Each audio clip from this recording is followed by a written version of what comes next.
Dear students, आज हम लोग एक्सरसाइज 7.5 के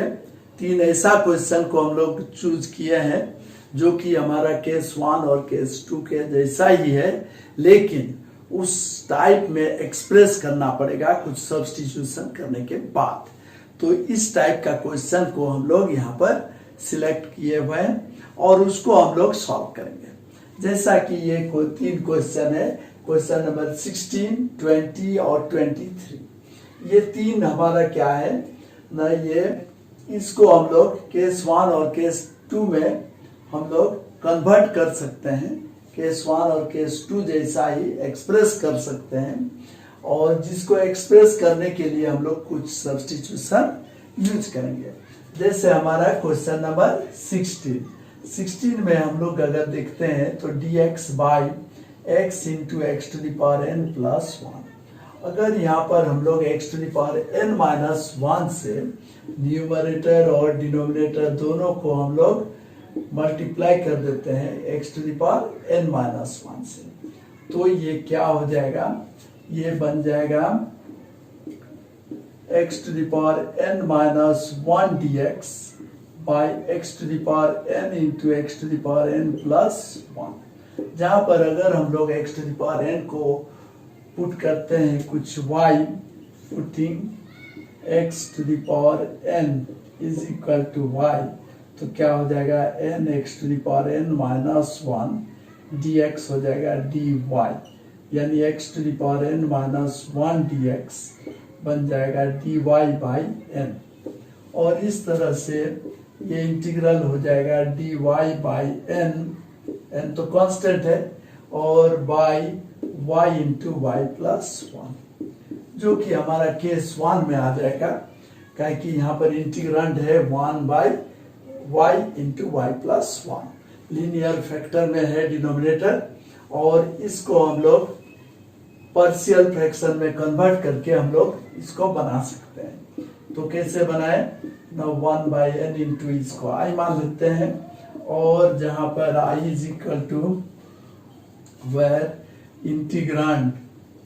इंटीग्रांड ऑफ i इज क्या है ना 1 by y into y plus 1।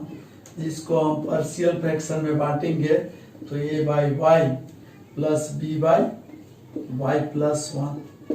और जहां पर हम लोग न्यूमरेटर को इक्वेट करेंगे तो डिनोमिनेटर अगर हमारा सेम कर देते हैं तो न्यूमरेटर क्या हो जाएगा ना, इधर LHS में 1 होगा, a इंटू वाई प्लस 1 और b इंटू वाई, इस टाइप हो जाएगा। और जहां पर हम लोग अगर देखते हैं कि मेथड ऑफ पार्टिकुलर वैल्यूज नहीं यूज करके method of comparison of coefficient use करते हैं, इसको हम लोग आइडेंटिटी जैसा पहले मान लेंगे, और इसमें हम लोग कोएफिशिएंट को y का कोएफिशिएंट को इक्वेट करेंगे। तो हमारे क्या होगा, y का कोएफिशिएंट अगर इक्वेट करते हैं तो यहाँ पर now equating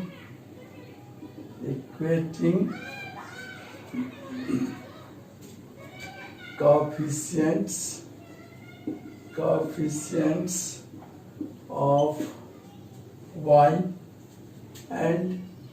constant term both sides we have y का कोएफिशिएंट हम लोग इक्वेट करेंगे, तो y का कोएफिशिएंट इधर LHS में 0 और इधर क्या होगा ना ay प्लस बी वाई, यानी a प्लस बी हो जाएगा। और इधर क्या होगा ना, कांस्टेंट टर्म इधर 1 है और इधर कांस्टेंट टर्म क्या होगा, a हो जाएगा a इंटू 1। तो इस तरह से हम लोग देख रहे हैं कि a का वैल्यू तो 1 और b का वैल्यू होगा माइनस a, यानी माइनस 1। ओके, तो therefore integral is equal to क्या हो जाएगा, देयरफॉर इंटीग्रल इक्वल टू हो जाएगा हमारा now 1 by dy by y into y plus 1, जिसको हम लोग लिखेंगे इंटीग्रल इज इक्वल टू इतना इंटू 1 बाई n है, तो दिस इक्वल टू हो जाएगा 1/n इंटीग्रल, ये होगा a/y that is 1/y minus b का वैल्यू -1 है, तो -1/y प्लस 1, ओके। और ये हो जाएगा into dy,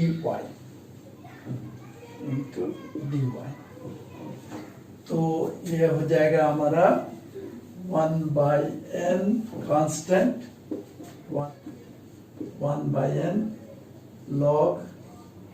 mod y minus log mod y plus 1 plus सम c, और जहां पर हम लोग लिखेंगे y का वैल्यू क्या लिखेंगे ना, y का वैल्यू log y का वैल्यू होगा x⁴n minus log x⁴n plus 1 plus सम c, और इसको हम लोग ऐसे भी लिख सकते हैं 1/n log डिवाइड हो जाएगा x⁴n by x⁴n plus 1 plus some c answer, okay. यहाँ पर हम लोग method of comparison of coefficients use करके आइडेंटिटी में से a और b को सॉल्व करके निकालते हैं, ओके। तो इस तरह से हम लोग ये क्वेश्चन सब सॉल्व करेंगे, तीनों क्वेश्चन 20 भी वैसे ही करेंगे। न्यूमरेटर डिनोमिनेटर को x³ से मल्टीप्लाई कर देंगे, फिर x4 को y मानकर आगे बढ़ते जाएंगे। और ये क्वेश्चन नंबर 23 भी x से मल्टीप्लाई एंड डिवाइड करेंगे न्यूमरेटर डिनोमिनेटर को, और उसके बाद हम लोग x² को y मानकर आगे इंटीग्रेशन करते जाएंगे।